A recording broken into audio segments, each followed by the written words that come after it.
ونسلم على سيدنا ومولانا محمد رسوله النبي الأمين الكريم الرؤوف الرحيم. أما بعد، فأعوذ بالله من الشيطان الرجيم. بسم الله الرحمن الرحيم. اللہ ولی المتقین، صدق اللہ العظیم. انتہائی واجب الاحترام، لائق صد تعظیم و اکرام مراکز عقیدت و محبت، صاحبان نسبت آل رسالت، حضرات سادات و مشائخ اعظام، علماء کرام، ثنا خانان گرامی قدر، مہمانان ذی وقار، عمائدین و معززین، اہل نسبت و طریقت اور جملہ خوش بخت و سعادت مند حاضرین و شرکائے مجلس، اللہ جل مجدہ کا بے حد و حساب شکر کہ جس نے ہمیں حضور نبی اکرم صلی اللہ علیہ وآلہ وسلم کی نسبت محبت کی شکل میں نعمت ایمان اور نسبت اطاعت کی شکل میں دولت اسلام بلا استحقاق محض اپنے فضل سے عطا فرما دی، اور پھر نفس کے وسوسوں، شیطان کے حملوں اور زمانے کے فتنوں سے تحفظ و حفاظت کے لیے حضور ہی کے ذکر مبارک کا شعور و توفیق اور ہر زمانے اور ہر علاقے میں مفید اور مؤثر نسبتیں بھی عطا فرمائیں.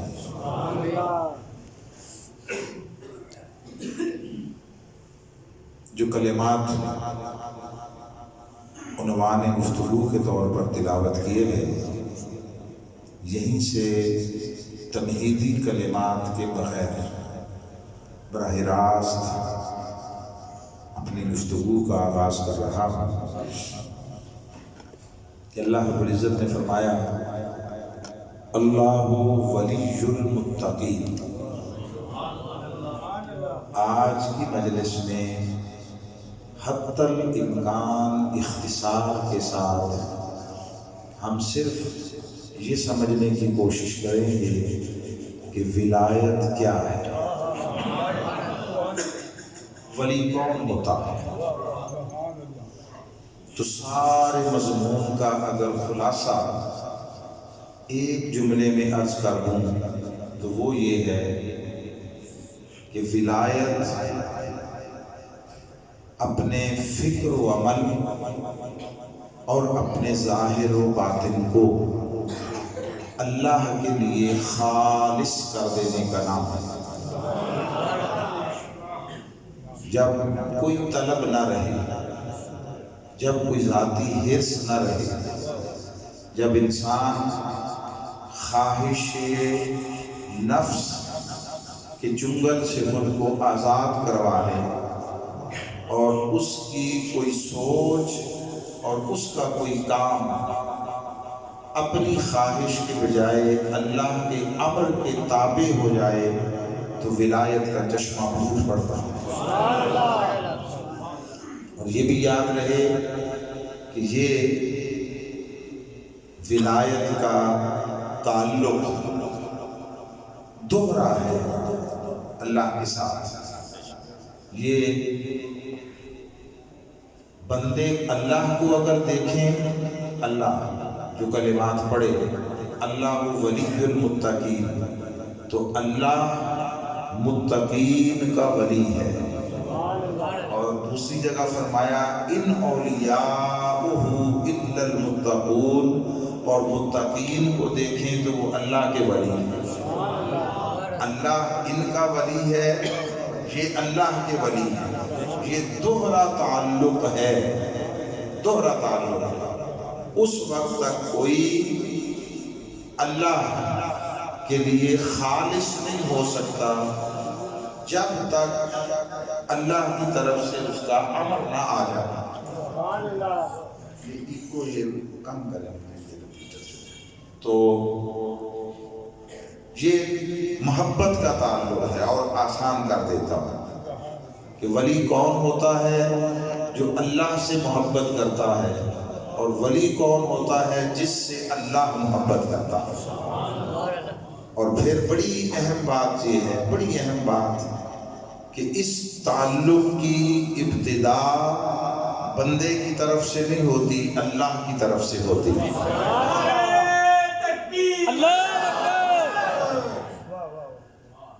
نعرہ رسالت یا رسول اللہ، سیدی مرشدی یا نبی یا نبی.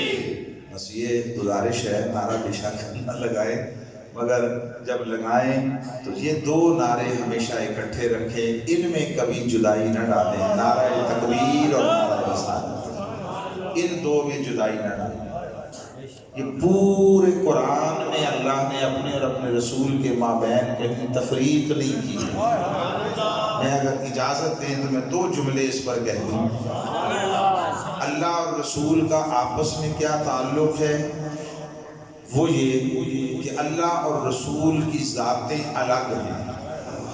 بولیے، ذاتیں الگ ہیں. اللہ اللہ ہے، رسول رسول ہے. جو اس فرق کو جزوی طور پر بال برابر بھی مٹائے وہ مشرک ہے. جو رسول کو خدا کہہ دے یا خدا کو رسول کہہ دے وہ مشرک ہے. اور یہ بال برابر بھی اگر کوئی اس فرق کو ختم کرے اللہ رسول کے تو وہ مشرک ہے. اب اتنی بات سارے کرتے ہیں اور جانتے ہیں، مگر یہ درست ہے لیکن ادھوری بات ہے. یہ بات یاد رکھیے. اور ادھورا سچ بعض اوقات جھوٹ سے زیادہ مہلک ہوتا. اللہ اور رسول کی ذاتیں الگ ہیں. جو اس فرق کو مٹائے وہ مشرک ہے.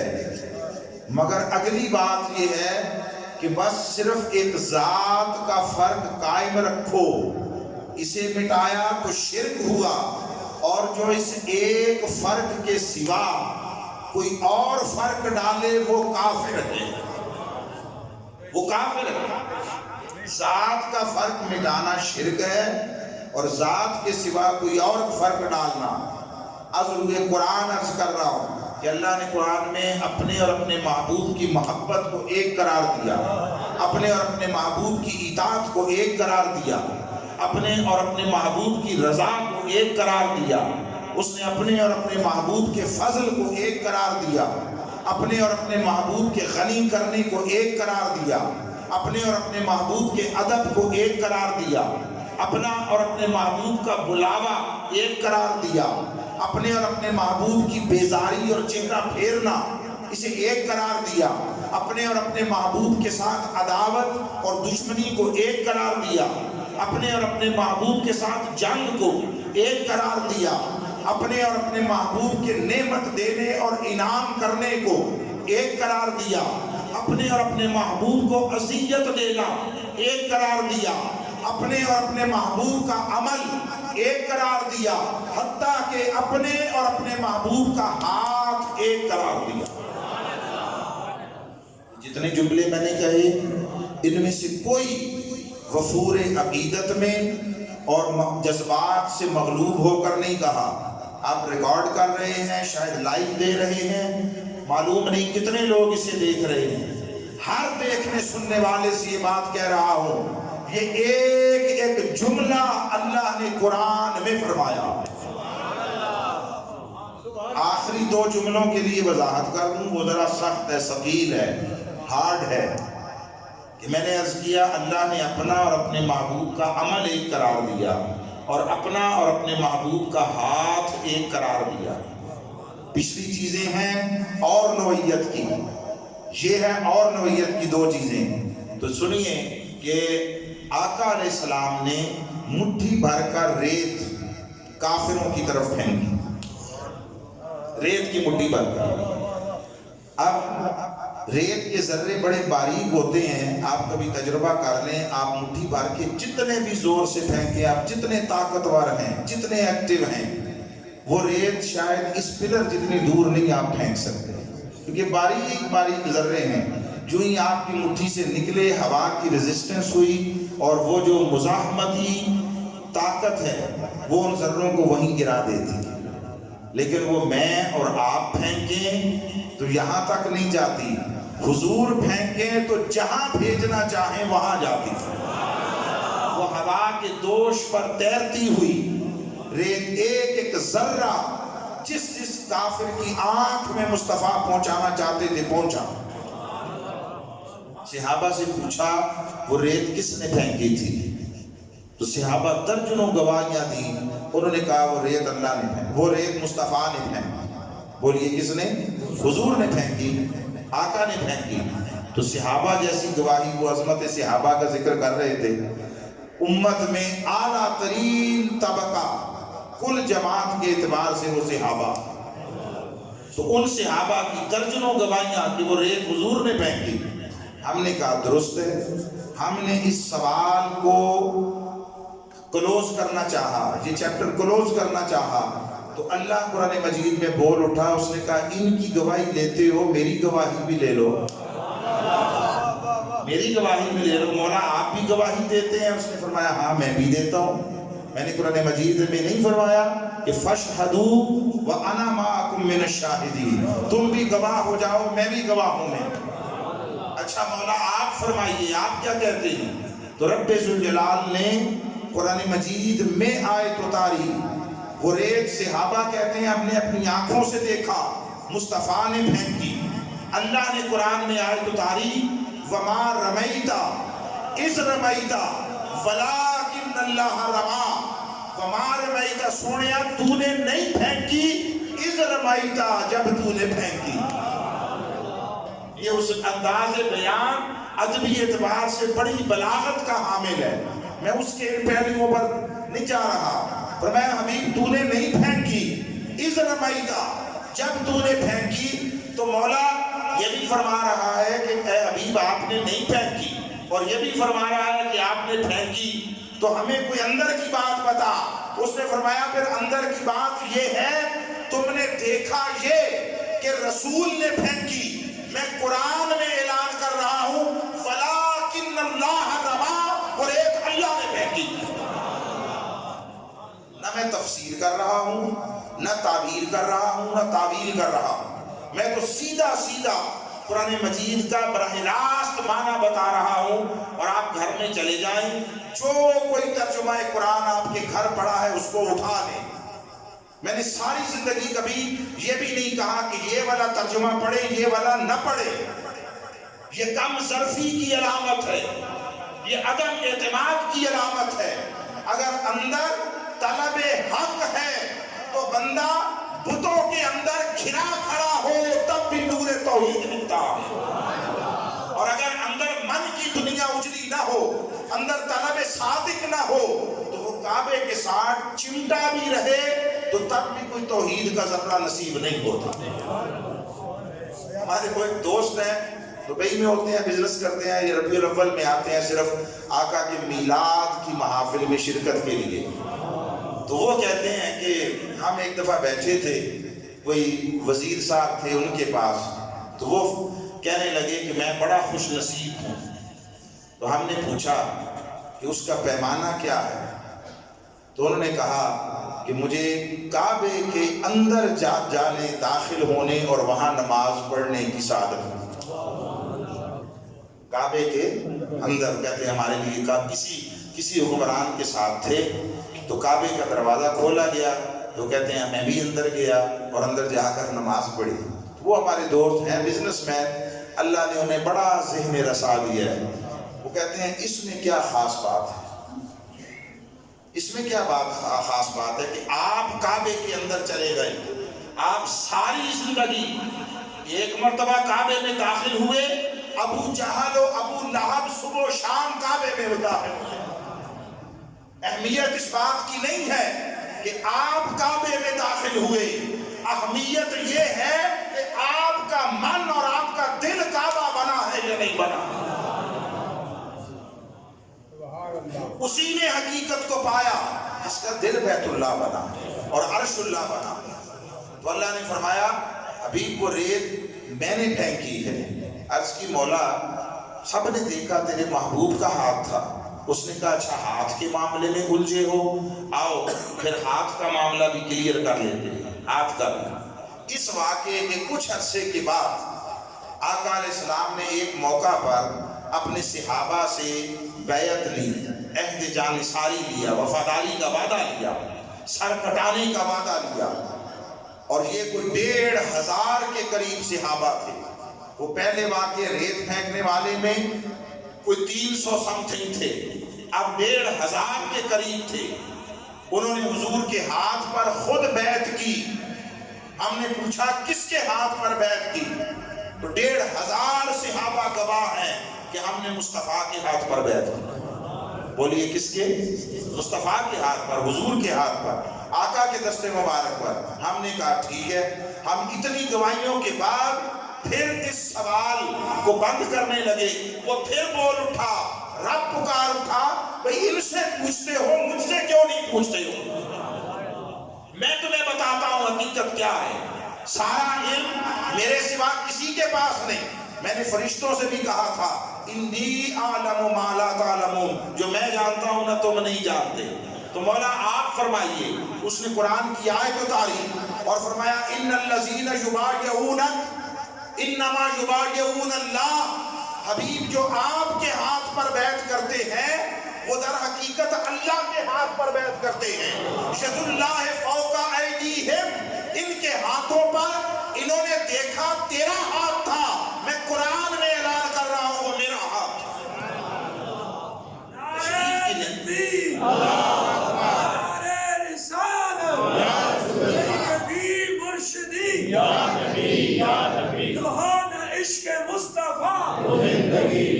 تو بس یہ اس ضمن میں عرض کیا کہ جب بھی یہ دو نعرہ لگائیں، یہ دو نعرے ہمیشہ اکٹھے لگائیں، نعرہ تکبیر اور نعرہ رسالت، ان کے درمیان کبھی جدائی نہ ڈالیں اور الگ الگ نہ کریں۔ جس نے ان کو الگ کیا اور کاٹا اس نے اپنے مقدر کو کاٹا، اپنی تقدیر کو کاٹا۔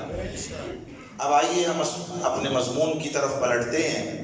تو میں نے عرض کیا کہ ولایت اللہ کے ساتھ اپنے تعلق کو، اپنی محبت کو خالص کر دینے کا نام ہے۔ ولی کون ہوتا ہے؟ ولی وہ ہے جو اللہ سے محبت کرتا ہے، اور ولی وہ ہے جس سے اللہ محبت کرتا ہے۔ یہ دوہرا تعلق ہے، مگر ابتدا ادھر سے نہیں ادھر سے ہوتی ہے۔ پہلے اللہ بندے سے محبت کرتا ہے اور اس کی محبت کے اثر سے پھر بندہ اس لائق اور اس قابل ہوتا ہے کہ وہ اللہ سے محبت کر سکے۔ اس نے قرآن مجید میں فرمایا، ایک مقام پر فرمایا کہ اگر تم دین سے پھر جاؤ، وَمَن يَرْتَدَّ مِنْكُمْ عَنْ دِينِهِ، کوئی اپنے دین سے پھر جائے، فَسَوْفَ يَأْتِ اللَّهُ بِقَوْمٍ، تو اللہ ایسی قوم کو لائے گا، يُحِبُّهُمْ وَيُحِبُّونَهُ، اللہ ان سے محبت کرتا ہوگا۔ پہلے محبت کا اظہار ادھر سے ہوتا ہے، ادھر سے محبت کی خیرات ملتی ہے، اور جب انسان کو اللہ اپنی محبت کا محل بنائے اور اللہ کسی سے محبت کرنے لگ جائے تو اس محبت کے نتیجے میں پھر بندہ اللہ سے محبت کرنے لگ جاتا ہے۔ وہی بندے کو توفیق دیتا ہے، اسی سے بندے کو ہمت ہوتی ہے، اسی سے بندے کو یہ طاقت ملتی ہے کہ وہ قید نفس سے رہائی پا سکے، اسی سے بندے کے اندر یہ توانائی آتی ہے کہ وہ خواہش کو دبا سکے، وہ زمانے کے فتنوں کا مقابلہ کر سکے، شیطان کے حملوں کو سمجھ کر اس کا رد کر سکے، ورنہ اس نے رب کی بارگاہ میں کھڑے ہو کر اعلان کیا تھا فَبِعِزَّتِكَ لَأُغْوِيَنَّهُمْ أَجْمَعِينَ، تیری عزت کی قسم میں ان سب کو گمراہ کروں گا، یعنی گمراہ کرنے کی کوشش کروں گا۔ تو اللہ نے فرمایا تھا جو میرے ساتھ جڑ جائیں گے، جو اپنا آپ میرے سپرد کر دیں گے، اور جو قید نفس کے وہ جان کو کاٹ پھینکیں گے، شیطان ان پر پھر تیرا ہاتھ، تیرا اثر، تیرا کام اور تیرا حملہ وہ اثر نہیں کر سکے گا۔ یہ ایک بنیادی تھیم ہے، بنیادی تھیم، اس کو سمجھنا ضروری ہے۔ یاد رکھیے اللہ رب العزت نے جب پہلے انسان حضرت آدم علیہ السلام کو بنایا، اس روز سب سے پہلی شے میرے نزدیک جس کا اس نے اظہار کیا تھا کسی کی عظمت کو اجاگر کرنے کے لیے، وہ دو چیزیں تھیں، دو چیزیں، ایک وسعت علم اور ایک عطائے نسبت۔ عطائے نسبت، جب اللہ نے اعلان کیا کہ میں زمین میں خلیفہ بنانے والا ہوں، جاعل فی الارض خلیفہ، تو فرشتوں نے کہا تھا دو باتیں، یہ بات فکری طور پر بڑی اہم اور سمجھنے کے لائق ہے۔ فرشتوں نے کہا، ایک تبصرہ کیا اس نئی مخلوق پر، حضرت آدم پر، اور ایک اظہار رائے کیا اپنے متعلق، دونوں باتوں کے دو دو جز تھے۔ اس پر کیا تبصرہ تو کہا تجعل فیہا من یفسد فیہا ویسفک الدماء، اس کو زمین میں خلیفہ بنائے گا جو جا کر فساد کرے گا اور خون ریزیاں کرے گا، قتل و غارت گری کرے گا۔ یہ فرشتوں کا قول ہے۔ یہ دو باتیں آدم کے لیے کہیں اور دو ہی باتیں اپنے لیے کہیں، وَنَحْنُ نُسَبِّحُ بِحَمْدِكَ وَنُقَدِّسُ لَكَ، ہم ہر وقت تیری تسبیح کرتے ہیں اور تیری تقدیس کے گن گاتے ہیں، تیری عظمت کے گن گاتے ہیں۔ اللہ نے اس مقام پر اور پورے قرآن میں فرشتوں کی ان دونوں باتوں میں سے کسی ایک کا رد نہیں کیا، کسی ایک کا انکار نہیں کیا کہ تم غلط کہتے ہو، تمہیں مغالطہ لگا۔ اللہ کا جواب آیا تھا انی اعلم ما لا تعلمون، جو میں جانتا ہوں نہ تم نہیں جانتے۔ بس سادہ بات، ایک بات تو یہ سمجھ لینی چاہیے۔ اور اس کے بعد اللہ نے فضیلت آدم کا اظہار کیا، کیسے؟ وَعَلَّمَ آدَمَ الْأَسْمَاءَ كُلَّهَا، آدم علیہ السلام کو ہر شے کا علم عطا کر دیا۔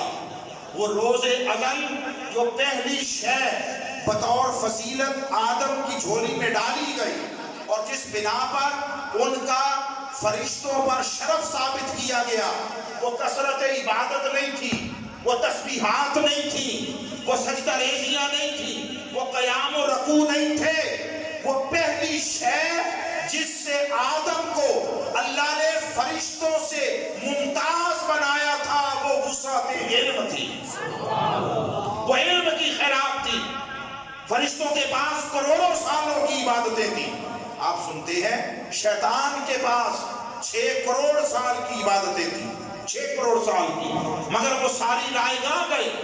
اور آدم علیہ السلام کو اللہ نے ہر شے کا علم عطا کیا، اور علم عطا کر کے پھر قرآن مجید میں اللہ رب العزت فرماتا ہے ثم عرضهم علی الملائکہ، فرشتوں کے سامنے وہ چیزیں رکھی اور کہا وقال انبئونی باسماء ہؤلاء ان کنتم صادقین، اگر تم اپنے اس بات میں سچے ہو کہ تم نے بہت تسبیح کی ہے، بہت تقدیس تحمید کی ہے، اور شاید تم اس استحقاق خلافت کے امیدوار ہو کہ خلافت ہمیں دے دیتا، اتنی تسبیح کی، اتنی عبادت کی، تو پھر مجھے ان چیزوں کے نام بتاؤ اگر اپنے اس خیال میں سچے ہو۔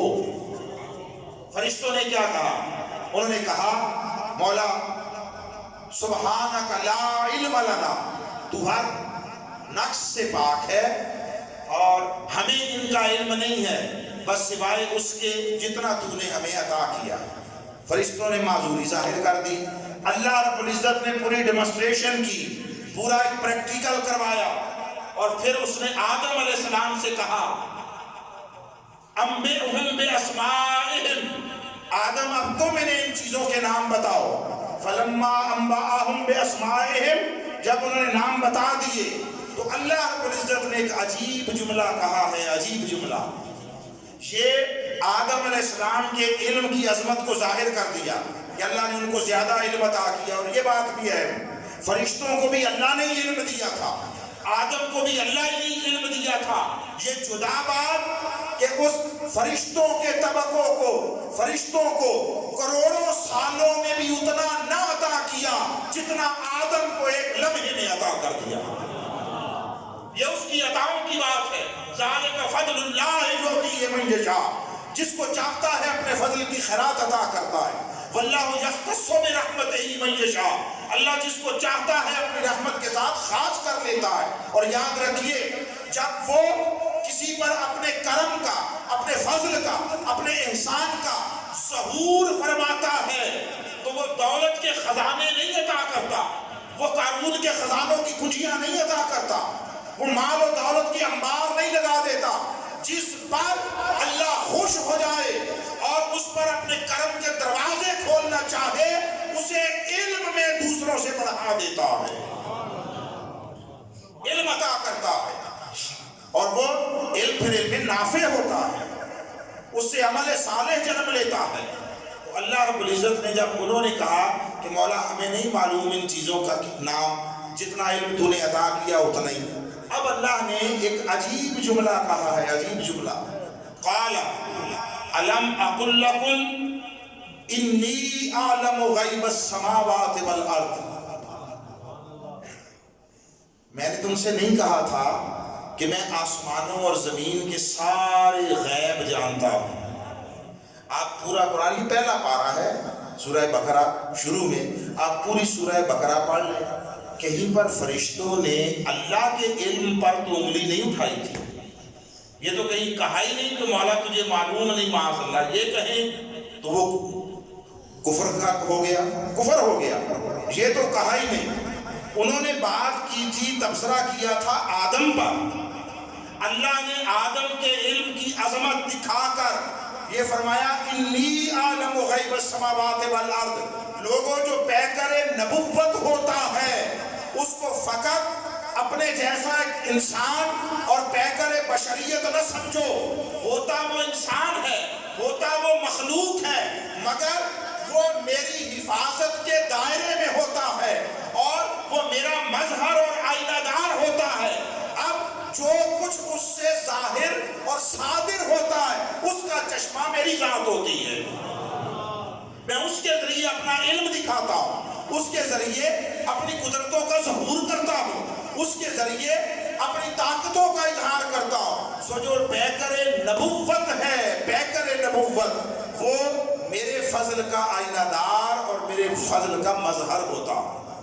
یہ ایک بات وسعت علم پر کر دی.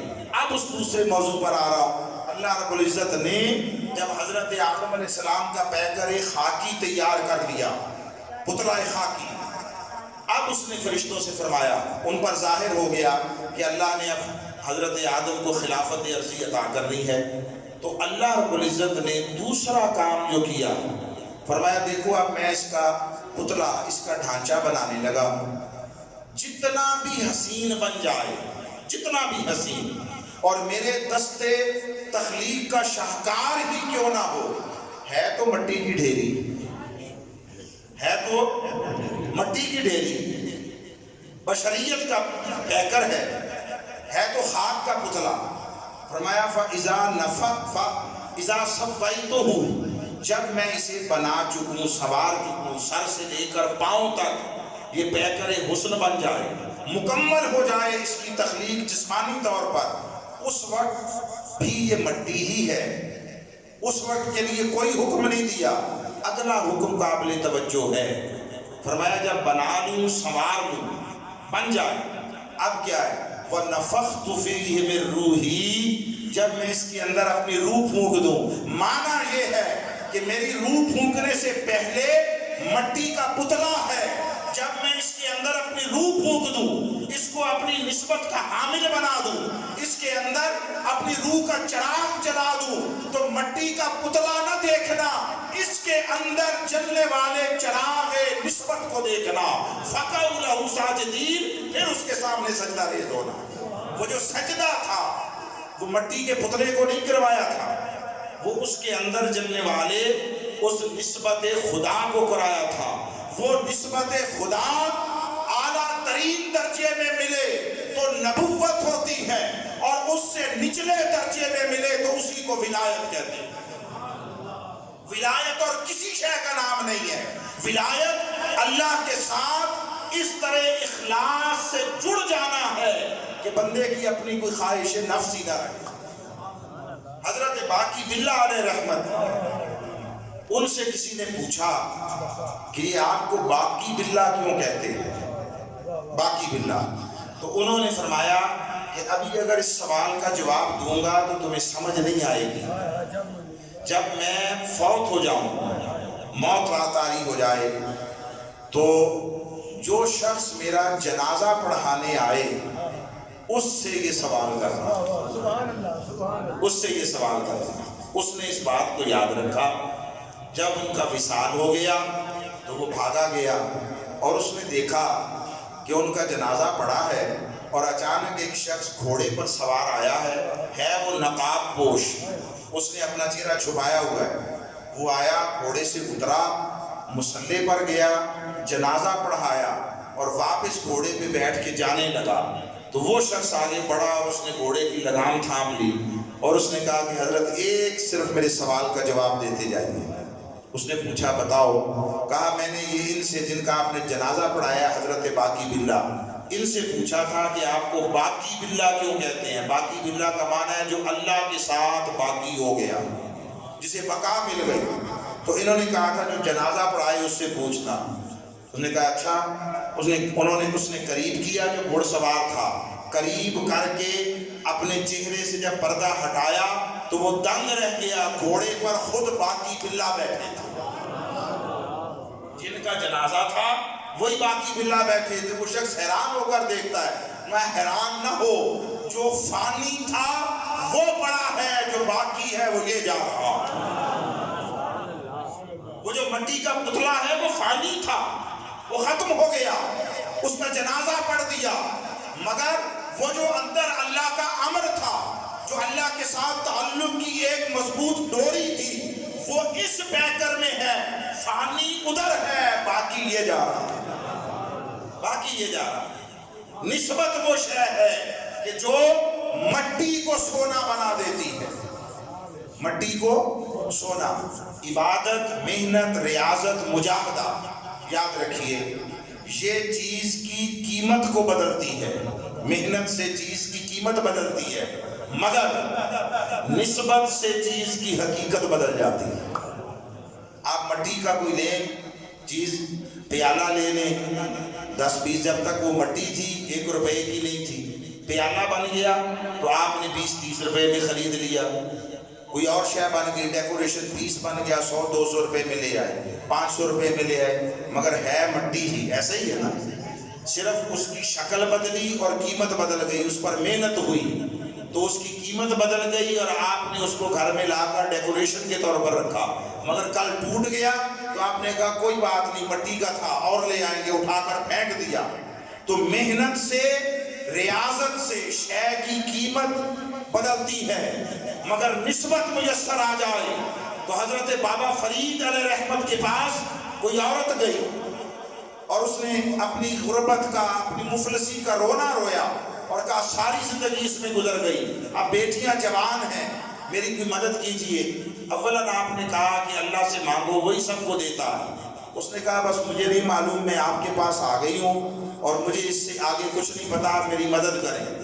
آپ نے فرمایا اچھا بی بی جاؤ باہر سے کوئی مٹی کا ڈھیلا اٹھا کے لاؤ کھیت سے۔ اب اسے نہیں پتا کہ ہونے کیا لگا ہے، وہ گئی ایک مٹی کا ڈھیلا جتنا اس کے ہاتھ میں آیا لے آئی۔ آپ نے وہ مٹی کا ڈھیلا لیا، کچھ بڑا اور پھونکا، بس پھونکنے کی دیر تھی، وہ سونا بن گئی، سونا بن گئی۔ اس کی آنکھیں کھلی کی کھلی رہ گئی، تھی سیانی۔ اس نے کہا بابا جی کیا پڑا تھا؟ اس نے کہا یہ بھی لے لوں، ساتھ فارمولہ بھی لے لوں نا۔ تاکہ گھر جا کے خود بھی بنا لیں گے۔ تو کیا پڑھا تھا؟ بابا جی نے فرمایا کہ اس پر میں نے سورہ فاتحہ پڑھی تھی۔ یہ سورہ فاتحہ جو ہم ہر نماز کی ہر رکعت میں پڑھتے ہیں۔ وہ بڑی خوش ہو گئی، گھر گئی، اس کو سنبھالا، گھر والوں سے کہا کہ بھئی گھر میں صفائی کرو، خوشبو سلگاؤ، خود غسل کیا، اچھی طرح کپڑے صاف ستھرے نئے پہنے، اور کہا کوئی بڑا سا پتھر لے کر آؤ۔ انہوں نے کہا خیر ہے، اتنا کوئی بڑا پتھر مانگ رہی ہے۔ اس نے بھی چاہا کہ ایک ہی دفعہ کوئی لمبا ہاتھ مارا جائے، تھوک کا ہی سودا کیا جائے، تو کہا کہ بڑا سارا پتھر لے کر آؤ۔ گھر انہیں لا کے رکھ دیا کہ چلو اب یہ پریشان ہے، گئی ہے اتنے دور کی سفر کر کے، پتہ نہیں کیا لے کر آئی ہے۔ انہوں نے پتھر لا کر رکھ دیا، اس نے پتھر سامنے رکھا اور بسم اللہ کر کے آنکھیں بند کر کے سورہ فاتحہ پڑھی۔ روز مرہ پڑھنے کی پریکٹس تو تھی نہیں، اس نے کہا کہیں کوئی غلطی نہ ہو جائے، ہو گئی، وہ دوبارہ پڑھ لیا، دوبارہ 3-4 بار پڑھا، 3-4 بار پڑھ کے پھونک ماری، آنکھ کھولی تو وہ پتھر کا پتھر ہی تھا، وہ لوہا بھی نہ ہوا۔ اس نے ساری رات یہ سارا کام کیا، درجنوں دفعہ سورہ فاتحہ پڑھی، وہ اس میں کوئی تبدیلی نہ ہوئی۔ اس کو بڑا غصہ آیا، وہ اگلے دن پھر گھر سے چلی اور سیدھی بابا فرید کے پاس، اور جا کر کہنے لگی کہ آپ ولی اللہ ہیں، اللہ کے کامل بندے ہیں، بزرگ ہیں، آپ کو زیب نہیں دیتا کہ جھوٹ بولے۔ تو اس نے کہا بی بی کیا جھوٹ بولا؟ کہا کل آپ نے وہ میں مٹی لائی، آپ نے پڑھ کے پھونک ماری، وہ سونا بن گئی۔ میں نے پوچھا کیا پڑھا تھا؟ آپ نے کہا سورہ فاتحہ۔ انہوں نے کہا ہاں بی بی ایسے ہی ہے۔ تو اس نے کہا میں نے بھی گھر جا کے سورہ فاتحہ ہی پڑھی، اور ایک بار کیا درجنوں بار پڑھی، تو اس میں کچھ بھی نہیں تبدیلی ہوئی۔ تو حضرت بابا فرید فرمانے لگے بی بی درست ہے، تو نے سارے گھر کو بھی صاف کیا، گھر میں خوشبو بھی سلگائی، نئے کپڑے پہنے، سارا اہتمام کیا، اور سورہ فاتحہ پڑھی، میں نے وہی پڑھی تھی۔ اس نے کہا پھر میں نے پڑھی تو کیوں نہیں بنا؟ اس بولا کیا فرق تھا؟ انہوں نے کہا بی بی سورہ فاتحہ میں فرق نہیں تھا، نہ اس کی تاثیر میں فرق تھا، فرق صرف یہ تھا تیرے منہ میں فرید کی زبان نہیں تھی، تیرے منہ میں فرید کی زبان نہیں تھی۔ اتنا کہا اور حضرت بابا فرید اللہ کی بارگاہ میں سجدے میں گر کر ہچکیاں لے کر رونے لگے، مولا تو نے اپنے بندے پر کرم کیا کہ اس کی زبان، اس کی عزت رکھی اور زبان میں تاثیر ڈالی، مگر تو جانتا ہے میں یہ اپنے لیے نہیں کر رہا تھا، میں نے جو کیا فقط تیری مخلوق اور تیری بندی کی ضرورت کو پورا کرنے کے لیے کہا۔ ہمارا معاملہ یہ ہے کہ ہم اپنی اس حرص و ہوس سے باہر نہیں نکلتے، ہم اپنی خواہش سے باہر نہیں نکلتے۔ ہمارا پوری زندگی کا مقصود دنیا کمانا ہوتا ہے، اس کے سوا کچھ نہیں ہوتا۔ ہمیں مال و دولت ملے، ہمیں جاہ و حشمت ملے، ہمیں اقتدار و سلطنت ملے، ہمیں شہرت و ناموری ملے، میرا نام ہو جائے۔ جب تک میں اور میرا رہتا ہے اس وقت تک وادی ولایت کی کوئی ہوا کا جھونکا نصیب نہیں ہوتا۔ یہ تب ہوتا ہے جب بندہ اپنے آپ سے دستبردار ہو جائے، خود سے الگ ہو جائے اور فقط رب کے لیے خالص ہو جائے اور رب کے بندوں کے لیے خدمتگار ہو جائے۔ یہ کل فارمولہ ہے ولایت کا، اللہ کے لیے خالص ہو جانا اور اللہ کے بندوں کے لیے خادم ہو جانا۔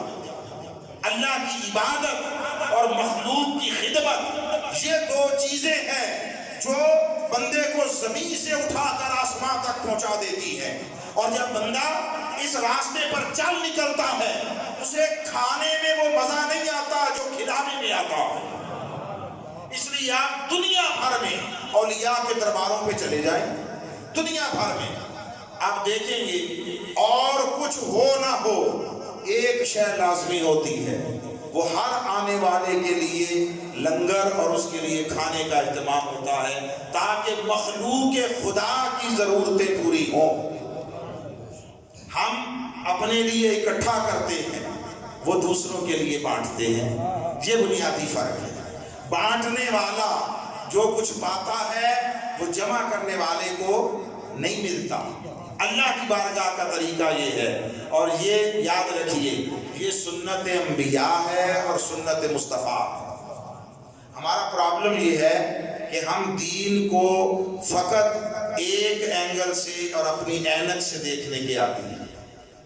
ہم دین کو رسول اللہ صلی اللہ علیہ وسلم کے اسوہ حسنہ اور سیرت طیبہ کے مجموعی اس آئینے میں نہیں دیکھتے۔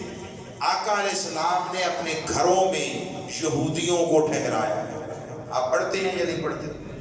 7 بکریوں کا دودھ پلایا، خود اپنے سارے خانوادے کے ساتھ مصطفیٰ ساری رات فاقے سے رہے۔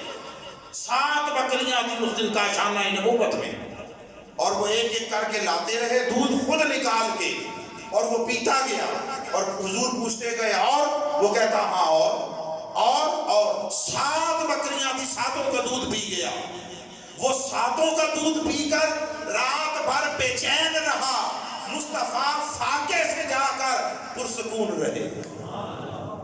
پھر اس کی بنا پر اس کا ہاضمہ خراب ہوا، ہاضمہ۔ اور اب آج کا دور تو تھا نہیں کہ گھروں کے اندر کوئی وہ واش روم ہو، تو اس نے بستر خراب کر دیا، غلیظ کر دیا۔ صبح اٹھ کر چل پڑا شرمندگی کے مارے کہ انہوں نے خدمت کی، اب میں کیا جواب دوں گا، کیا منہ دکھاؤں گا۔ جب آقا علیہ السلام اٹھ کر اس کی طرف آئے تو دیکھا وہ جا چکا تھا، اور بستر غلیظ اور متعفن پڑا تھا۔ آقا علیہ السلام اپنے ضروری معاملات سے فارغ ہو کر حضور نے وہ بستر اٹھایا اور آقا لے گئے اور اپنے مبارک ہاتھوں سے دھونے لگے۔ وہ جب دور گیا تو اسے یاد آیا اپنی تلوار بھول آیا وہاں۔ وہ مرد کا اس دور میں زیور اور ضرورت بھی تھی اور اس کی خاندانی نشانی بھی تھی۔ واپس اس کے لیے پلٹ کر آیا اور آ کر دل میں سوچتا آیا یہ بہانہ بنا دوں گا، یہ بہانہ۔ دور سے جب دیکھا تو حضور علیہ السلام وہ بستر دھو رہے تھے، تو اس کی ندامت انتہا کو جا پہنچی۔ اس نے دل میں ارادہ کیا کہ چلو بہانہ کیا بنانا ہے، معافی مانگ لیتا ہوں سیدھا جا کے۔ جب قریب آیا میں آپ کو بتانا چاہتا ہوں کہ سیرت مصطفیٰ کیا ہے، حضور کی سیرت حضور کی سیرت کیا ہے۔ آج جب قریب آیا آقا علیہ السلام نے اسے دیکھا تو حضور نے شرمندہ نہیں کیا، سوال نہیں پوچھا۔ حضور نے فرمایا بھائی رات تمہاری طبیعت خراب ہو گئی تھی، مجھے اٹھایا ہوتا، مجھے آواز دی ہوتی، بلایا ہوتا، میں تمہاری خدمت کرتا۔ تم ساری رات کسی تکلیف میں مبتلا رہے، میں تمہیں پوچھنے نہیں آ سکا، اس پر میں تم سے معذرت خواہ ہوں۔ یہ سیرت مصطفیٰ ہے۔ اس نے جب یہ دیکھا حضور کی عظمت کردار کا عالم، تو آگے بڑھ کر مصطفیٰ کا ہاتھ تھاما اور کہا اگر یہ آپ کا دین ہے تو مجھے اپنے دین میں داخل کر۔ میں کتنے واقعات سیرت کے سناؤں، میں نیچے اولیاء کی طرف بھی آتا ہوں۔ حضور علیہ السلام ایک گلی سے گزر رہے ہیں، کسی طرف سے رونے کی آواز آئی۔ ہم جیسا ہو تو کیا غرض، کوئی ہوتا ہے روتا رہے، مگر وہ پیکر رحمت للعالمین ہیں۔ رک گئے دیکھا ایک سیاہ فام جوان حبشی ہے، وہ چکی پیس رہا ہے اور رو رہا ہے۔ تو حضور نے پوچھا بھئی جوان آدمی ہو، کام کر رہے ہو مگر رو کیوں رہے ہو؟ تو اس نے کہا میرا مالک بڑا ظالم ہے، سارا دن باہر کے کاموں پر لگائے رکھتا ہے، شام کو تھکا ماندا آتا ہوں، سارا دن بکریاں چڑھاتا ہوں اور کام کا یہ ہے۔ مصطفیٰ نے وہ سارے دانے پیس دیے اور اسے اٹھا کر جگا کر بتایا بھی نہیں کہ تیرا کام کر دیا۔ حضور چلے گئے۔ وہ خالد نے کہا تھا کہ اس محسن عالم کے یوں تو مجھ پر ہزاروں احسان ہیں قربان، مگر اس احسان کے احسان بھی کیا تو جتلایا ہے۔ آقا چلے گئے، اگلے دن پھر وہاں آئے، وہ پھر وہی منظر ہے، رو رہا ہے، اب کچھ نہیں پوچھا۔ حضور نے فرمایا مجھے معلوم ہے، تم ذرا بیٹھو آرام کرو، میں دانے پیس دیتا ہوں۔ یہ 3 دن ہوتا رہا، 3 دن۔ جب چوتھا دن آیا تو اس نے کہا ٹھہریے، دانے پس جائیں گے، پہلے بتائیے آپ ہیں کون جو روز میری مدد کو آ جاتے ہیں؟ تو حضور نے اب وہ غلام آدمی ہے، اس کی سطح کے مطابق بات کی۔ حضور نے فرمایا سنا کوئی کہ کسی نے شہر میں نبوت کا دعویٰ کیا ہے، اعلان کیا ہے؟ اس نے کہا ہاں میں نے سنا ہے، کوئی محمد ہے صلی اللہ علیہ وسلم، انہوں نے نبی ہونے کا اعلان کیا۔ تو آقا نے بس اتنا فرمایا سنو میں وہی محمد ہوں صلی اللہ علیہ وسلم۔ 3 دن کا اس آقا کا حسن اخلاق اس کے سامنے تھا. اس نے جب یہ سنا نہ کچھ پوچھا نہ کچھ حضور سے سوال کیا. اس نے کہا اگر آپ وہ نبی ہیں اور یہ آپ کا طرز عمل ہے تو ہاتھ بڑھا کر کہا مجھے اپنے دین میں داخل کر لیں. یہ بلال حبشی تھے. پھر اس کے بعد وہی مالک تپتی ریت پر لٹاتا تھا, اوپر بھاری پتھر رکھ دیتا تھا, تشدد کرتا تھا, ویسے تو بربریت کا مظاہرہ کرتا تھا. پھر بلال روتا نہیں تھا. وہ جو مصطفیٰ نے کلمہ توحید پڑھایا وہ اس طرح اندر راسخ ہو گیا. ادھر اس کے جسم پر تشدد ہوتا تھا, ادھر زبان سے احد احد کے نعرے بلند ہوتے. اب آ جائیے نیچے. میں بتانا یہ چاہتا ہوں کہ دین اس خالصیت کا نام ہے جس میں نفسانیت کا ذرہ نہ ہو. اپنے لیے نہیں جیا جاتا, کسی کے لیے, اوروں کے لیے جینا, اس کا نام ولایت ہے. حضرت خواجہ اجمیر جن کا ذکر سلطان الہند اور نائب الرسول فی الہند, ان کا سن لیجیے کہ کوئی ہندو تھا, گھر سے نکلا فاقوں کا مارا ہوا, کہیں اور جا کر محنت مزدوری کر کے قسمت آزمائی کرنے کے لیے چلا. جب گزرا تو راستے میں ان کا ٹھکانہ تھا حضرت سلطان الہند کا, خواجہ اجمیر کا. تو اسے ذہن میں ایک بات آئی کہ سنا ہے یہ مسافر اور مہمان کی بڑی خدمت کرتے ہیں, تو چلو کچھ وقت یہاں رکتے ہیں, تو کھانے پینے کو ملے گا, ذرا جسم بحال ہوگا, پھر آگے مزدوری کے لیے چلا جاؤں گا. وہ چلا گیا اور اس نے جا کر کہا کہ ایک مسافر ہوں, یہاں رکنا چاہتا ہوں ذرا. آپ نے فرمایا ٹھیک ہے رکو, اور اس کو خادم کے ساتھ مہمان خانے میں بھیج دیا. جو بھی مہمان خانے کی اس وقت صورت تھی, ساتھ ہی دوسرے خادم کو بلایا اور بلا کر کہا دیکھو اس کو پہچان لو, جب تک یہ یہاں رہے اس وقت تک کوک سے کہہ دو کہ لنگر میں گوشت نہ پکایا جائے. اب وہ ہندو ہے نا, ہندو, اس کو بھیج دیا اور بعد میں ہدایت جاری کر دی کہ لنگر میں گوشت نہ پکے. وہ 2 4 6 دن جتنا اس نے رہنا تھا رہا. پھر اس نے سوچا آگے چلوں. آ گیا, اس نے کہا مجھے اجازت دیں. آپ نے فرمایا ٹھیک ہے جاؤ, تو روکتے نہیں, رہو تو ممانعت کوئی نہیں.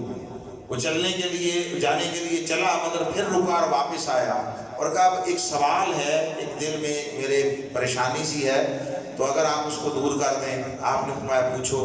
اس نے کہا اتنے دن میں یہاں رہا, ایک دن بھی گوشت نہیں پکا. آپ لوگ گوشت نہیں کھاتے؟ اب اسے تو پتا ہے یہ مسلمان ہے, وہ اپنے نہیں سمجھ رہا ہے, ان کو نہیں پتا. پوچھا آپ لوگ گوشت نہیں کھاتے؟ فرمایا کھاتے ہیں. کہا پکا نہیں کبھی؟ فرمایا بس کسی کی خاطر نہیں پکایا. پھر بھی اس کا پردہ چاک نہیں کیا, اس کو تانا نہیں دیا. کہا پکاتے بھی ہیں کھاتے بھی ہیں مگر کسی کی خاطر نہیں پکایا. اب وہ تو سمجھ گیا کہ یہ میں ہی تھا, میرا عقیدہ سمجھ گئے ہوں گے یہ, بس ان کے طرز عمل سے متاثر ہو کر آگے بڑھا اور ان کے قدموں کو چھو کر کہنے لگا اگر یہ آپ کا دین, یہ آپ کا اخلاق ہے تو مجھے اپنے دین میں داخل کر.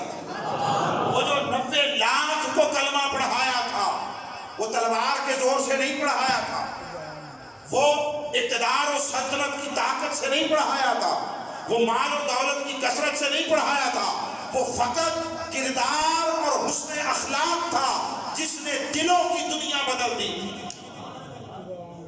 آج اگر ہم چاہتے ہیں کہ معاشرے میں اس فیضان ولایت کے امین بنے اور وہ بات صرف زبان تک, نعروں کی حد تک نہ ہو, اس کی تاثیر آگے معاشرے میں ظاہر ہو, تو اس کے لیے اپنے کردار کو بدلنا ہوگا, اپنے اخلاق کو بدلنا ہوگا, لوگوں کے ساتھ اپنے طرز عمل کو بدلنا ہوگا.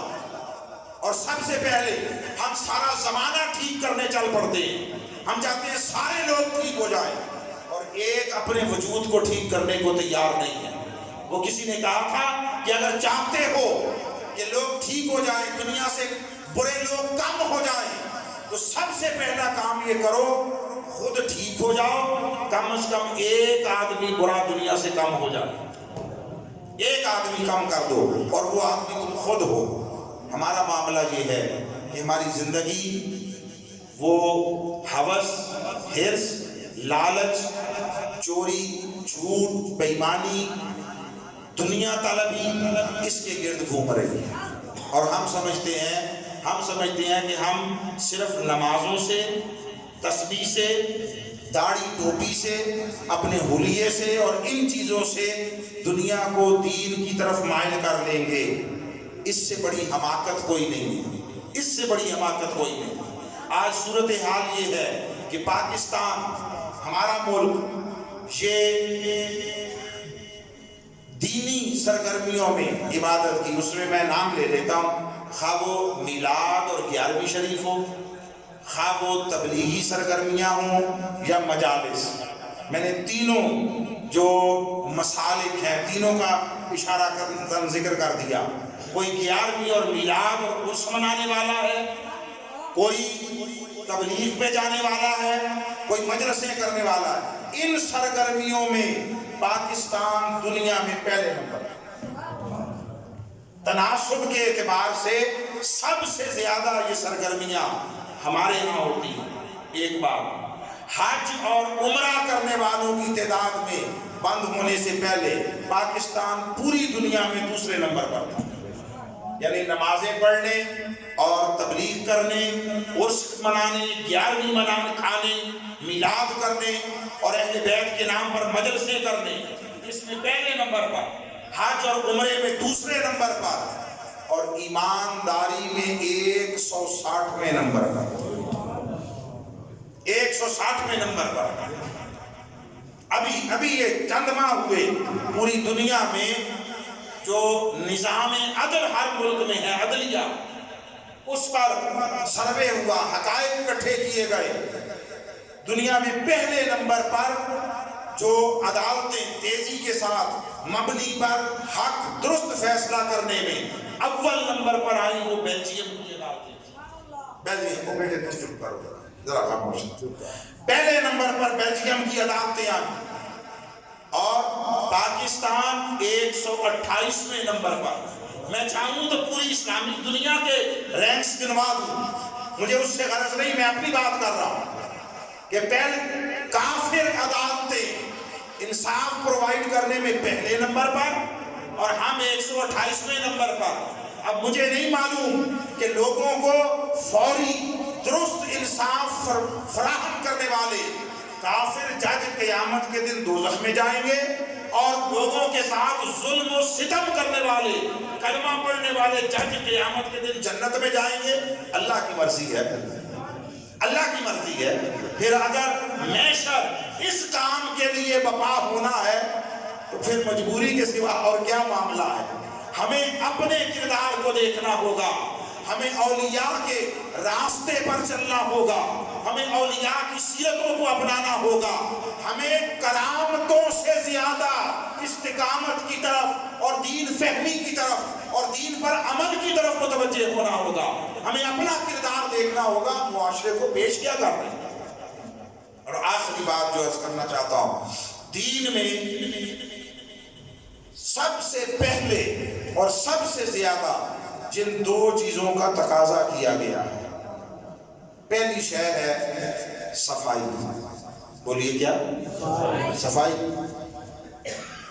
طہارت، پاکیزگی۔ اللہ کو کیا ملے گا؟ 4-6 لوٹے پانی کے میں نے ضائع کرنے ہیں، پانی پہلے ہی بڑا کام ہو رہا ہے، مگر وہ فرماتا ہے پانی استعمال کرو، طہارت کر کے وضو کر کے آؤ۔ ٹھیک، پہلی شے۔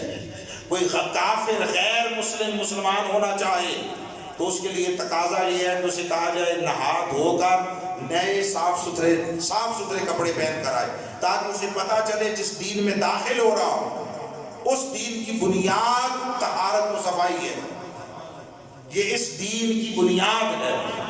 اور آج ہمارے معاشرے دنیا کے گندے ترین معاشروں میں سے، ہمارے معاشرے، ہم گھر کا کوڑا کرکٹ اٹھا کے گلی میں پھینکتے ہیں، گلی کا اٹھا کے بازار میں پھینکتے ہیں۔ بولی ایسے ہے یا نہیں؟ کوئی کافر یہاں سے گزرے، آپ اسے کیسے احساس دلائیں گے، کیسے یہ بات بتائیں گے منہ سے بولے بغیر کہ یہ مسلمان کمیونٹی ہے؟ نماز کا کوئی ٹائم ہوگا، لین دین کے معاملات مخصوص ہوں گے۔ سب سے پہلی شے جو مسلم معاشرے کی عکاس ہے وہ اس کی صفائی اور اس کی نظافت. اس سے الحمدللہ ہمیں دور دور سے کوئی سروکار نہیں. پھر دوسری شے وہ ہے نظم و ضبط. آپ نماز پڑھنے آئے، اللہ کی نماز ہے، اللہ سے پوچھیں کس طرف ہے، وہ کہتا ہے اینما تولوا فثم وجہ اللہ، جس طرف بھی منہ کر لو میرا ہی جلوہ. تو جب ہر طرف ہے اور للہ المشرق والمغرب، مشرق و مغرب سب اسی کے ہیں، تو پھر جس طرف منہ کر کے مرضی نماز پڑھ لی جائے، جس طرف منہ کر کے مرضی پڑھ لے.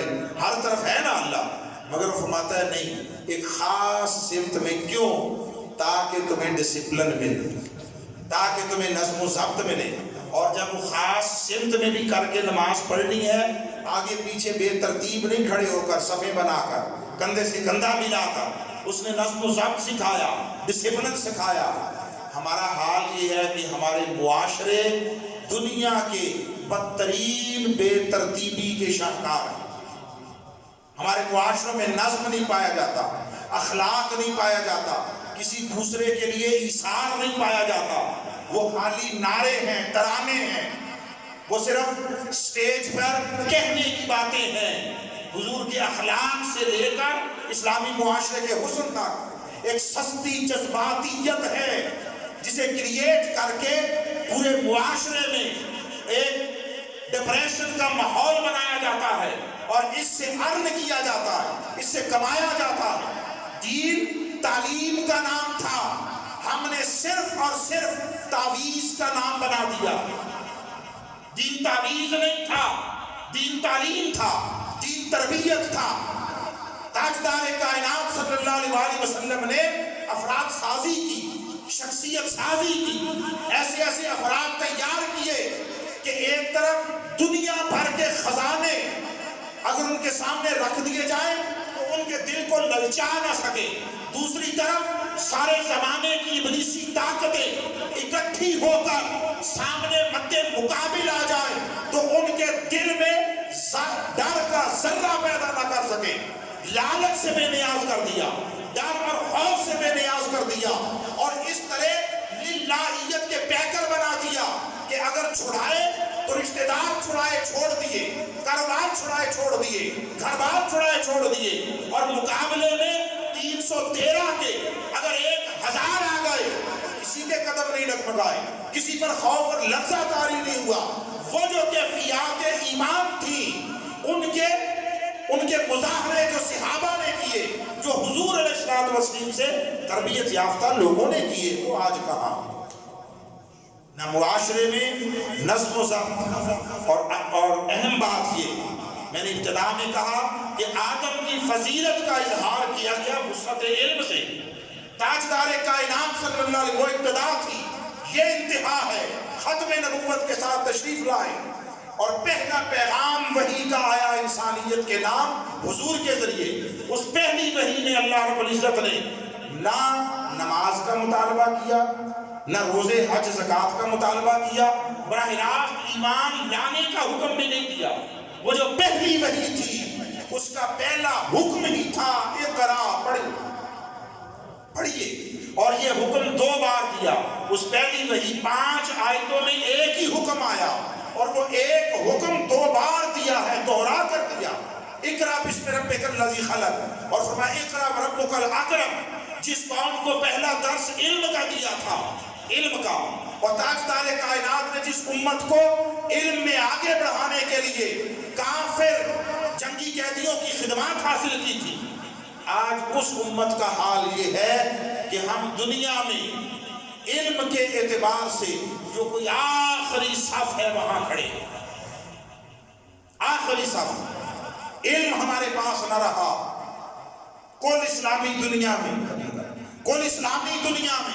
56 ممالک میں 700 کے قریب یونیورسٹیز ہیں. کتنی؟ 700.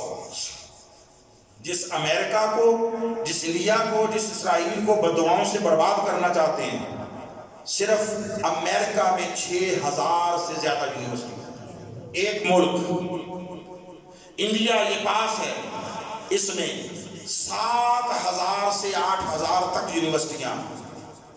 کلکتہ سائبر سٹی کہلاتا ہے، یہ دنیا کا سافٹ ویئر کا سب سے بڑا پروڈیوسر ہے۔ چائنا میں 10,000 کے قریب یونیورسٹیاں ہیں۔ اتنا سا جاپان کا چھوٹا سا دارالحکومت کیپٹل جو ٹوکیو ہے، 1,000 سے زیادہ یونیورسٹیاں ہیں۔ اور ابھی میں اس بحث میں نہیں جاتا کہ ہماری جو ہیں 700، ان کا عالمی سطح پر سٹیٹس کیا ہے، رینکنگ میں ان کا درجہ کیا ہے۔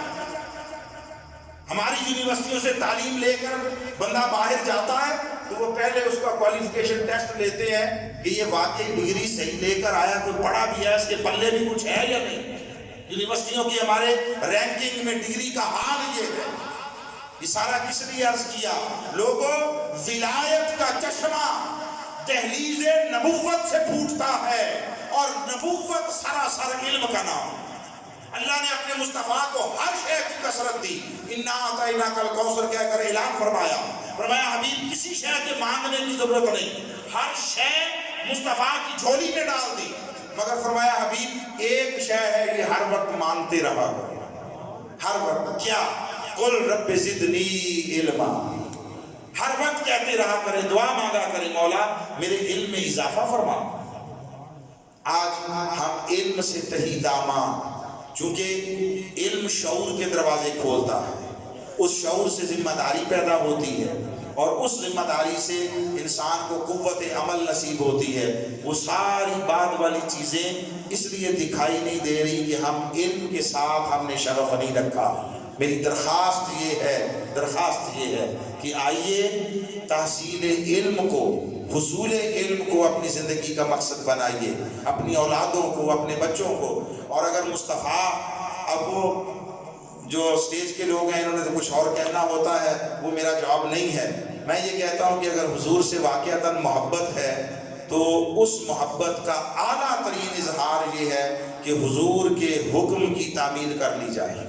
اور مصطفیٰ نے فرمایا، حکم دیا، گود سے گور تک علم حاصل کرو، پیدا ہونے سے لے کر مرنے تک۔ تو آج کی گفتگو میں پیغام کے طور پر جو خلاصتاً بات کر کے جا رہا ہوں وہ یہ، ہر روز اپنے اوپر لازم کر لیں علم حاصل کرنا، تعلیم پانا، اور اپنے لیے علم کے دروازے کھولتے چلے جائیں۔ کوئی دن ایسا نہ ہو جس دن ہم کچھ سیکھیں نہیں۔ یہ جب علم کے ساتھ شغف پیدا ہوگا تو پھر دین کے ذریعے آگہی اور احساس ذمہ داری، شعور کی بیداری سب کچھ نصیب ہوگا۔ پھر آپ دیکھیں گے کہ یہ بہت سارے جھگڑے مسلکی اور فلاں یہ از خود ختم ہو جائیں گے۔ اللہ رب العزت ہمیں اپنے برگزیدہ مقرب اولیاء کے ساتھ نسبت بھی عطا فرمائے، اپنے انبیاء اور خاص کر مصطفیٰ صلی اللہ علیہ وسلم کی سیرت پر عمل کی توفیق بھی عطا فرمائے، اور ہمارے لیے علم نافع اور عمل صالح کے چشمے جاری فرما دے۔ وما علینا الا البلاغ۔ محمد وعلی آلہ وصحبہ وبارک وسلم۔ یا رب لک الحمد کما ينبغي لجلال وجهك وعظیم سلطانک۔ اللهم صل على سيدنا ومولانا محمد عدد ما في علم الله صلاة دائمة بدوام ملك الله۔ ربنا آتنا في الدنيا حسنة وفي الآخرة حسنة وقنا عذاب النار۔ ربنا لا تزغ قلوبنا بعد إذ هديتنا وهب لنا من لدنك رحمة إنك أنت الوهاب۔ ربنا حفظنا من كل بلاء الدنيا وعذاب الآخرة سبحانک فقنا عذاب النار۔ الہ العالمین، یہ پاکیزہ مجلس جو محض تیری توفیق و عنایت سے ممکن اور منعقد ہوئی، اور جو تیرے محبوب مکرم صلی اللہ علیہ وسلم کی اولاد پاک اور ذریت و نسل مبارکہ اور سادات اعظام کی زیر سرپرستی اور ان کی میزبانی میں منعقد ہوئی، مولا کریم اس میں جہاں کہیں ہم سے کوئی لغزش، خطا، تقصیر ہو گئی، اپنے کرم کے صدقے معاف فرما۔ مولا کریم جو کچھ تیری منشا اور مشیت کے مطابق تیرے امر قدرت کے ذریعے درست ہوا، مولا کریم اس کو بصد عجز و انکسار تیری بارگاہ عالیہ میں پیش کرتے ہیں، قبول فرما۔ بارگاہ رسالت مآب صلی اللہ علیہ وسلم میں پیش کرنے کی سعادت حاصل کرتے ہیں، قبولیت عطا فرما۔ تمام نبیین، صدیقین، شہداء، صالحین، اہل ایمان و محبت کے لیے پیش کرتے ہیں، قبول فرما۔ سب کے درجات کو بلندی عطا فرما، حسب حال سب کو بخشش و مغفرت کی خیرات عطا فرما۔ مولا کریم ہم جتنے آئے بیٹھے ہیں تیری بارگاہ میں تیرے ایک محبوب مقرب برگزیدہ ولی کی چوکھٹ پر اور ان کی نسبت کا سہارا لے کر ان کے قدموں میں آئے بیٹھے ہیں مولا کریم، جتنے آئے بیٹھے ہیں سب کو اپنے لطف و کرم اور فضل و احسان کی خیرات سے حصہ وافر عطا فرما مولا کریم، سب کی دعاؤں کو قبول فرما، سب کی حاجتوں کو پورا فرما۔ ہم تیری بارگاہ میں تیرے محبوب اور تیرے محبوب کی آل کا وسیلہ پیش کرتے ہیں مولا کریم، اٹھنے سے پہلے ہمارے سارے گناہ معاف فرما دے مولا کریم، ہماری ساری خطاؤں سے درگزر فرما، ہمارے سارے سوالوں کو پورا فرما دے، ہماری دعاؤں کو قبول فرما لے، ہماری جھولیوں کو مالا مال فرما دے مولا کریم، جتنے بیمار ہیں سب کو شفاء کاملہ عاجلہ عطا فرما، مقروض ہیں قرض کی ادائیگی کے اسباب اور غیبی مدد عطا فرما، بے روزگار ہیں حلال کے ذرائع روزگار وسیع اور فراخ عطا فرما، بے اولادوں کو نیک صالح سعادت مند اولاد نرینہ عطا فرما، جن کو اولاد دی اپنے اولاد کی خوشیاں اور سکھ دیکھنا نصیب فرما، جن کی اولاد جوان ہو گئی ان کے لیے اچھے اسباب عطا فرما، اچھے بالخصوص جن کے ہاں جوان بچیاں ہیں مولا کریم ان کے لیے اچھے در، اچھے گھر اور اچھے بار عطا فرما۔ رب ذوالجلال ہمارے ظاہر و باطن کو پاکیزگی عطا فرما، ہمارے فکر و عمل کو طہارت عطا فرما، اپنے محبوب مکرم صلی اللہ علیہ وسلم کے اسوہ حسنہ پر عمل پیرا ہونے کی توفیق عطا فرما، ہمیں نفس کے وسوسوں سے، شیطان کے حملوں سے اور زمانے کے فتنوں سے بچا لے مولا کریم، ہمیں اپنے برگزیدہ مقرب اولیاء کی سیرت طیبہ کو اپنانے اور اس پر عمل کرنے کی توفیق عطا فرما دے، ہماری زندگی سے مولا کریم جھوٹ کا خاتمہ فرما دے، بے ایمانی کا خاتمہ فرما دے، دھوکہ دہی کا خاتمہ فرما دے، ہماری زندگی سے کام چوری کو دور فرما دے، اے اللہ ملاوٹ کو، ناپ تول میں کمی بیشی کو، ایک دوسرے کی حق تلفی کو ہماری زندگی سے کلیتاً ختم فرما دے، اے اللہ ہم سب کو اپنے برگزیدہ مقرب اولیاء کی نسبتیں دنیا قبر قیامت میں عطا فرما اور ان نسبتوں کو ہمارا مقدر اور نصیب بنا دے۔ رب ذوالجلال جو لوگ جن آستانوں کے ساتھ وابستہ ہیں ان آستانوں کی بھی خیر فرما، ان کے ساتھ وابستہ مریدین کی بھی خیر فرما اور ہر طرح کی آفات و بلیات ارضی و سماوی سے محفوظ فرما، پریشانیوں، دکھوں، نحوستوں سے، مفلسی، محتاجی، معذوری سے، ذلت و رسوائی سے اور دنیا و آخرت میں ناکامی و نامرادی سے محفوظ فرما، سب کو عزتیں عطا فرما، کامیابیاں عطا فرما مولا کریم، فراوانیاں عطا فرما، وسعتیں عطا فرما، دنیا میں اپنی اور اپنے محبوب مکرم صلی اللہ علیہ وسلم کی محبت، معرفت، اطاعت و حضوری اور دین کی معرفت اور اس پر حفاظت کے ساتھ استقامت نصیب فرما۔ اے اللہ جب دنیا سے جانے کا وقت آئے تو اپنی تجلی اپنے محبوب کا جلوہ اور زبان پر کلمہ طیبہ نصیب فرما، قبر میں آقا علیہ السلام کی زیارت، حضور کی شناخت و معرفت اور آقا علیہ السلام کی شفقت و عنایت نصیب فرما، حشر میں آقا کی شفاعت سے بہرہ مند فرما، جنت میں حضور علیہ السلام و تسلیم کی دائمی زیارت، قربت اور خدمت و معیت نصیب فرما دے۔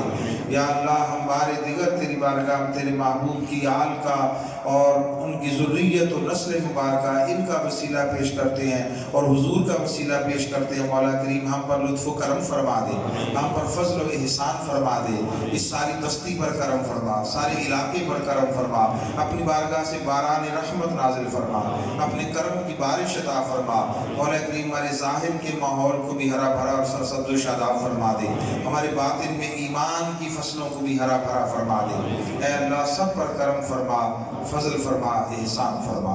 اللہم صلی علی سیدنا مولانا محمد صلاة تنجینا بها من جمیع الاحوال والآفات وتقدیرنا بها جمیع الحاجات وتطہرنا بها من جمیع الفتن والشرور والامراض والبلیات والسیئات وترفعنا بها عندك اعلی الدرجات وتبلغنا بها اقصى الغایات من جمیع الخیرات فی الحیات فی الممات وبعد الممات انك سریع سمیع قریب مجیب الدعوات انك على كل شيء قدیر بحرمت سید الانبیاء والمرسلین بحرمت ما نزل من القرآن ما هو شفاء ورحمة للمؤمنین وبحق لا الہ الا اللہ محمد رسول اللہ۔